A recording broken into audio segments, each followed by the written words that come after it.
Good morning. Today's video ಬಂದುಬಿಟ್ಟು ಒಂದು healthy laddu. ಇದು ಮೇನ್ ಇಂಗ್ರೀಡಿಯೆಂಟ್ ಬಂದು ಮೆಂತೆ ಅಂತಾರೆ. ಸೊ ಈ ಮೆಂತೆ ಮತ್ತು ಸ್ವಲ್ಪ ಸೀಡ್ಸ್ ಎಲ್ಲ ಹಾಕಿಬಿಟ್ಟು ಹೆಲ್ದಿಯಾಗಿರೋ ಲಡ್ಡು. ಇದು ಹೆಣ್ಮಕ್ಳಿಗಂತೂ ತುಂಬ ಒಳ್ಳೆಯದು. ಇದನ್ನು ಹೇಗೆ ಕ್ವಿಕ್ಕಾಗಿ ಮಾಡೋದು ಅಂತ ನಾನೆಲ್ಲಿ ತೋರಿಸ್ಕೊಡ್ತೀನಿ. ನಾನು ತುಂಬ ಲೆಂದಿ ವಿಡಿಯೋ ಮಾಡಲಿಲ್ಲ ಅದರಲ್ಲಿ. ಸೊ ಮೊದಲಿಗೆ ಮೆಂತನ ನೀವು ಚೆನ್ನಾಗಿ ಹುರ್ಕೊಂಬಿಟ್ಟು ಅದನ್ನು ಪೌಡ್ರ್ ಮಾಡಿ ಇಟ್ಕೊಂಬಿಡಿ. ಆ ಪೌಡ್ರಿಗೆ ಬಂದುಬಿಟ್ಟು ಆ ಪೌಡ್ರನ್ನ ಒಂದು ಬೌಲಲ್ಲಿ ಇಟ್ಟು ಅದಕ್ಕೆ ಹಾಲು ಹಾಕಿ ಚೆನ್ನಾಗಿ ಮಿಕ್ಸ್ ಮಾಡ್ಕೊಳ್ಳಿ. ಸ್ವಲ್ಪ ಪೇಸ್ಟ್ ಥರ ಮಾಡಿಟ್ಟು ಅದನ್ನು ಒಂದು 30 ಮಿನಿಟ್ಸ್ ಹಾಗೆ ಎತ್ತಿಟ್ಬಿಡಿ. ನಂತರ ಒಂದು ಬಾಣಲೆಯಲ್ಲಿ ತುಪ್ಪ ಹಾಕಿಬಿಟ್ಟು 1-2 ಸ್ಪೂನ್ ತುಪ್ಪ ಹಾಕಿಬಿಟ್ಟು ಈ ಮಿಕ್ಸ್ನ ಅದಕ್ಕೆ ಹಾಕಿ ಚೆನ್ನಾಗಿ ಹುರ್ಕೊಳ್ಳಿ. ಅದು ಹುರಿದು ಈಗ ನೋಡಿದ್ರಲ್ಲ ಆ ರೀತಿ ಕಲರ್ ಬರಬೇಕು. ಅದು ಆ್ಯಕ್ಚುಲಿ ಮೆಂತೆನ ನಾನು ಫಸ್ಟಿಗೆ ಹುರಿದು ಆಮೇಲೆ ಅದನ್ನು ಎಣ್ಣೆಯಲ್ಲಿ ಫ್ರೈ ಮಾಡಿ ಎತ್ತಿಟ್ಟಿರೋದು. ಅದಾದಮೇಲೆ ನೆಕ್ಸ್ಟ್ ನೀವು ತಗೊಳ್ಬೇಕಾಗಿರೋದು ಕಡಲೆನ, ಅದು ಸತ್ತು ಅಂತಾರಲ್ಲ, ಅದನ್ನು ನೀವು ಚೆನ್ನಾಗಿ ರೋಸ್ಟ್ ಮಾಡ್ಕೊಂಬಿಟ್ಟು ಅದನ್ನು ಪೌಡ್ರ್ ಮಾಡಿಟ್ಕೊಳ್ಳಿ. ಅದರ ನೆಕ್ಸ್ಟ್ ಬಂದಿರೋದು ಇದು ಹುರಿಗಡಲೆ. ಈ ಹುರಿಗಡಲೆನೂ ಅಷ್ಟೇ ನೆಲಗಡಲೆ ಅಂತೇವೆ, ಹೌದು. ನೆಲಗಡಲೆನ ಶೇಂಗಾನ ಹುರಿದ್ಬಿಟ್ಟು ಪೌಡ್ರ್ ಮಾಡಿ ಎತ್ತಿಟ್ಕೊಳ್ಳಿ. ಅದರ ನೆಕ್ಸ್ಟ್ ಈ ಸೀಡ್ಸ್ ಎಲ್ಲ ಇದೆಯಲ್ಲ, ಸೀಡ್ಸ್ ಮಿಕ್ಸ್ ಅಂದರೆ ಪಂಪ್ಕಿನ್ ಸೀಡ್ಸ್, ಸೂರ್ಯಕಾಂತಿ ಬೀಜ, ಇನ್ನು ಮತ್ತು ಫ್ಲ್ಯಾಕ್ಸ್ ಸೀಡ್ಸ್, ಅಗಸೆ ಬೀಜ, ಅದನ್ನೆಲ್ಲ ಚೆನ್ನಾಗಿ ನಾನು ಡ್ರೈ ರೋಸ್ಟೇ ಮಾಡ್ಕೊಂಡಿದ್ದೇನೆ. ಡ್ರೈ ರೋಸ್ಟ್ ಮಾಡಿ ಹುಡಿ ಮಾಡಿಟ್ಕೊಂಡಿದ್ದೇನೆ.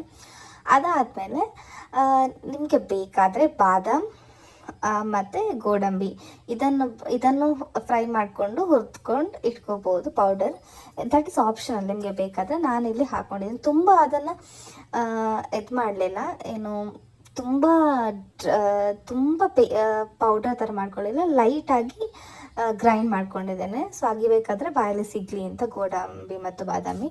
ನೆಕ್ಸ್ಟ್ ಇದನ್ನು ಆ ಮೆಂತೆಗೆ ಹಾಕೊಂಡ್ಬರ್ಬೇಕು.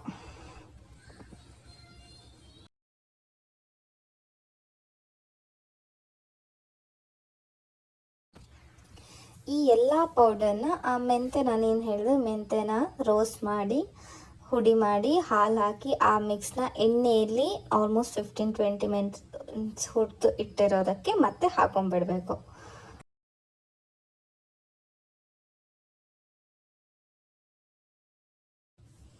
ಇದನ್ನು ಚೆನ್ನಾಗಿ ಮಿಕ್ಸ್ ಮಾಡ್ಕೊಳ್ಳಿ. ಮೊದಲು ಎಲ್ಲ ಒಂದಕ್ಕೊಂದೆಲ್ಲ ಮಿಕ್ಸ್ ಆಗಲಿ, ಅದಕ್ಕೆ ಚೆನ್ನಾಗಿ ಕೈಯಲ್ಲಿ ಮಿಕ್ಸ್ ಮಾಡ್ಕೊಂಬಿಡಿ.